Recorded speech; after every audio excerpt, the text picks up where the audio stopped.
તો આજની મારી બધી ટીપ જણાવતા પહેલાં હું તમને એક વાત કહેવા માંગુ છું. તો આ જે વિડીયો છે કિચન ટીપનો, એ મારો છેલ્લો વિડીયો છે.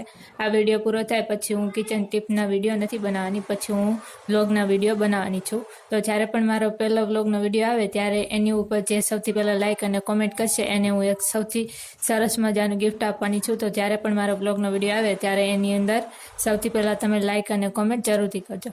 તો આજની મારી સૌથી પહેલી ટીપ જે ગેસનું બર્નર હોય છે એના માટેની છે. તો ઘણી વખત એવું થાય છે કે આપણું જે ગેસનું બર્નર હોય છે એ ખરાબ થઈ જાય, એની અંદર જે કાર્બન હોય છે જમા થઈ જાય, તો એની આજુબાજુમાંથી જે ગેસ હોય છે એ લીક થાય છે. તો એવું ના થાય એના માટે આપણે શું કરવાનું કે આપણે કોઈ પણ જે આપણા ઘરમાં કોલગેટ હોય છે, કોલગેટ લઈ લેવાનું છે અને આ જે કોલગેટ છે એને આપણે જે આ ગેસ હોય છે એને ફરતે આવી રીતે લગાવી દેવાનું છે. આવી રીતે એની જે કોર હોય છે ત્યાં આપણે સાઈડમાં જે કોલગેટ હોય છે લગાવી દેવાનું છે. પછી આપણે જે આ ગેસનું બર્નર હોય છે એને ગેસની ઉપર મૂકી દેવાનું છે. એવું કરવાથી શું થશે કે આપણું જે ગેસનું બર્નર છે એ એકદમ સારી રીતે ચોંટી જશે અને એની આજુબાજુમાંથી જે પણ કંઈ ગેસ લીક થતો હોય એ લીક નહીં થાય. તો આ જે ટીપ છે તમને કેવી લાગી મને કોમેન્ટમાં જરૂરથી જણાવજો. તો આની પછીની ટીપ આપણે જોઈ લઈએ. તો આજની મારી સૌથી પહેલી ટીપ આપણું જે બ્લાઉઝ હોય છે એના માટેની છે. તો જ્યારે પણ આપણે સાડી પહેરીએ ત્યારે આપણે જે સાડી હોય છે એની જે પિન હોય છે એને બ્લાઉઝની સાથે લગાવતા હોઈએ છીએ. તો ઘણી વખત એવું થાય છે કે આ બ્લાઉઝની સાથે જે કાંટા પિન હોય છે એ તૂટી જાય છે અને એવી રીતે ઘણી વખત ફિટ થઈ જાય છે કે એ જે પિન હોય છે એ નીકળતી નથી અને આપણી જે સાડી હોય છે એ પણ ફાટી જાય છે અને આપણું જે બ્લાઉઝ છે એ પણ ખરાબ થઈ જાય છે.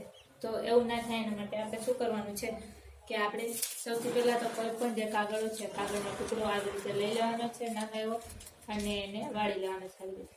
પછી આપણે જ્યારે પણ જે સાડી હોય છે એની પિન લગાવીએ ત્યારે આપણે શું કરવાનું કે આવી રીતે આપણે જે કાગળ હોય છે એને રાખવાનું છે અને પછી આપણે જે પિન હોય છે એને આવી રીતે લગાવી દેવાનું છે.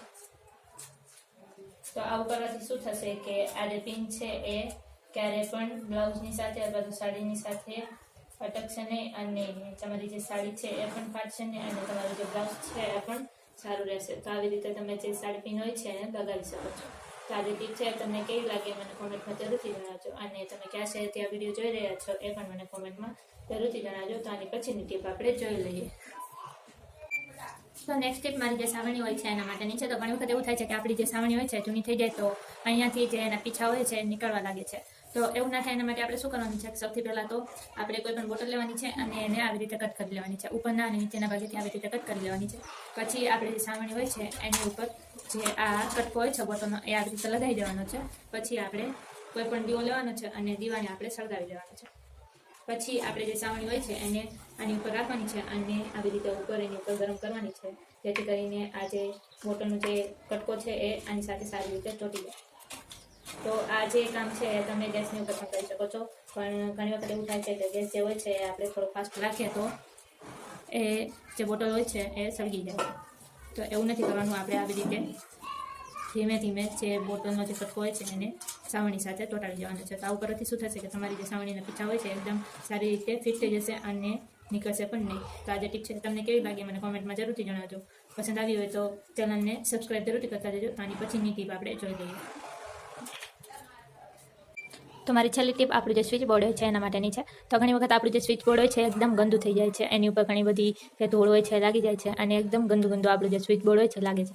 તો આ જે સ્વિચ બોર્ડ છે એને આપણે પાણીથી તો ધોઈ નથી શકતા. તો આપણે શું કરવાનું કે સૌથી પહેલાં તો કોઈ પણ રૂ લેવાનું છે અને રૂની ઉપર કોઈ પણ જે કોલગેટ હોય છે કોલગેટ આપણે લગાવી લેવાનું છે.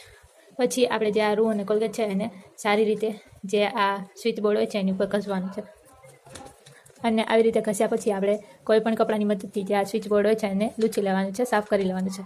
તો આવું કરવાથી શું થશે કે તમારું જે સ્વિચ બોર્ડ છે એકદમ સારી રીતે સાફ થઈ જશે અને કરંટ લાગવાની કોઈ પણ જાતની શક્યતા પણ નહીં રહે. આવી રીતે તમે જે સ્વિચ બોર્ડ હોય છે એને સાફ કરી શકો છો. તો આ જે ટીપ છે તમને કેવી લાગી મને કોમેન્ટમાં જરૂરથી જણાવજો અને આજનો જે વિડીયો છે એ તમને પસંદ આવ્યો હોય તો વિડીયોને શેર જરૂરથી કરતા જજો અને ચેનલ ઉપર નવા હોય તો ચેનલને સબસ્ક્રાઈબ જરૂરથી કરતા જજો. તો કાલે પણ હું તમને મળીશ નવા વિડીયો સાથે, એટલે કે નવા બ્લોગ સાથે. તો જોતા રહેજો બ્લોગર દિવ્યાની. અને જે નવો બ્લોગ છે એની ઉપર તમે લોકો લાઇક અને કોમેન્ટ સૌથી પહેલાં જરૂરથી કરી દેજો, કારણ કે જે સૌથી પહેલાં લાઇક અને કોમેન્ટ કરશે એને હું એક સરસ મજાનું ગિફ્ટ આપવાની છું. તો કાલે મળીએ આપણે નવા વિડીયો સાથે.